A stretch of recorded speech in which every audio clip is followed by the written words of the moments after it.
بچوں السلام علیکم ورحمۃ اللہ وبرکاتہ۔ آج ہم آگے چلتے ہیں۔ گزشتہ ہماری 5 صورتیں ہوئی تھی، 5 پارے ہوئے تھے۔ آج ہم آپ کو بھی 10 بچوں کو تیار کیا ہم نے۔ 5 بچے صورتیں بتائیں گے، 5 بچے پاروں کے نام بتائیں گے۔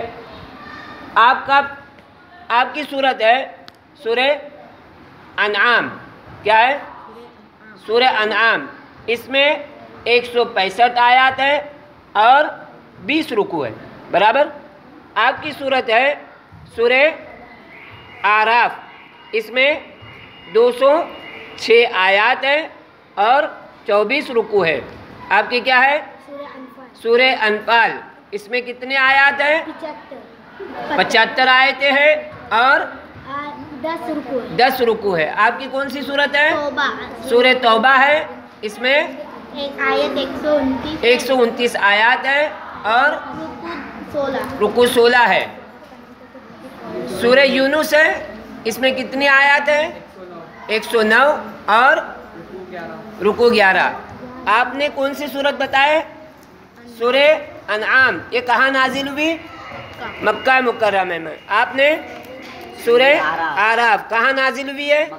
مکہ مکرمہ میں۔ آپ کی سورہ انفال ہے، کہاں نازل ہوئی؟ مدینہ منورہ میں۔ آپ کی سورہ توبہ ہے، کہاں؟ مدینہ منورہ میں۔ آپ کی یونس ہے، کہاں نازل ہوئی؟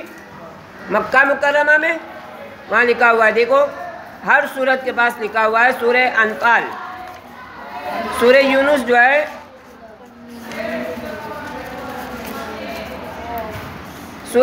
جو ہے مکہ میں نازل ہوئی، ماشاءاللہ۔ اب 5 بچیاں بتائیں گے۔ آپ کا کون سا پارہ ہے؟ چھٹا پارہ۔ چھٹے پارے کا اسٹارٹنگ کیا ہے؟ لا يحب اللہ الجہر بالسوء۔ تمہارا کون سا پارہ ہے؟ 7واں پارہ ہے۔ تو 7ویں پارے کی ابتدا کیا ہے؟ وَإِذَا سَمِعُوا۔ ٹھیک ہے۔ آپ کا 8واں پارہ ہے۔ آپ کے پارے کی اسٹارٹنگ کیا ہے؟ وَلَوْ أَنَّنَا نَزَّلْنَا۔ آپ کا کون سا پارہ ہے؟ 9واں پارہ ہے۔ 9ویں پارے کی ابتدا ہے قَالَ الْمَلَأُ الَّذِينَ اسْتَكْبَرُوا۔ آپ کا کون سا پارہ ہے؟ 10واں پارہ ہے۔ اب ابتدا کیا اس کی؟ اسٹارٹنگ جو ہے وَاعْلَمُوا أَنَّمَا غَنِمْتُم مِّن شَيْءٍ۔ ٹھیک ہے۔ اس طرح ہمیں سورتوں کے نام بھی یاد ہونا چاہیے اور پاروں کے نام بھی یاد ہونا چاہیے۔ آپ کا پارہ کون سا ہے؟ چھٹا پارہ لا يحب اللہ نام ہے اس کا۔ آپ کا وَإِذَا سَمِعُوا نام ہے۔ آپ کا 8واں وَلَوْ أَنَّنَا نام ہے۔ آپ کا 9ویں پارے کا نام قَالَ الْمَلَأُ ہے۔ آپ کا 10ویں پارے کا نام ہے وَاعْلَمُوا۔ اس طرح ہم جو ہے اس طرح قرآن کے بارے میں معلومات حاصل کریں گے تو بہت ساری باتیں قرآن شریف کی ہمیں معلوم ہو جائے گی، یاد ہوگی۔ اور ابتدا کے ورڈ میں بعض بچے جو ہے کنفیوز ہوتے ہیں۔ الف لام میم لکھا ہوا ہے تو کیا پڑھتے ہیں؟ علم صاد علم میم، ایسا نہیں پڑھیں گے، بلکہ جس کو حروف مقطعات کہا گیا ہے۔ اس سے پہلے میں نے آپ کو بتلایا تھا، کیا بتلایا تھا؟ کہ کچھ ایسے الفاظ ہیں جو اللہ تعالیٰ نے اس کے معنی کو چھپا کے رکھا ہے، جس کو حروف مقطعات کہتے ہیں۔ الف لام میم، اس کی معنی اللہ تعالیٰ نے چھپا کر رکھی ہے۔ دوبارہ الف لام میم کہاں پر ہے؟ سورہ آل عمران میں الف لام میم ہے۔ اب کس کے اس میں الف لام میم آیا تھا؟ آپ کے اس میں سورہ اعراف میں الف لام میم صاد۔ اب کس میں آیا الف لام میم؟ ابتدا میں سورہ یونس کی ابتدا کیا ہے؟ الف لام را۔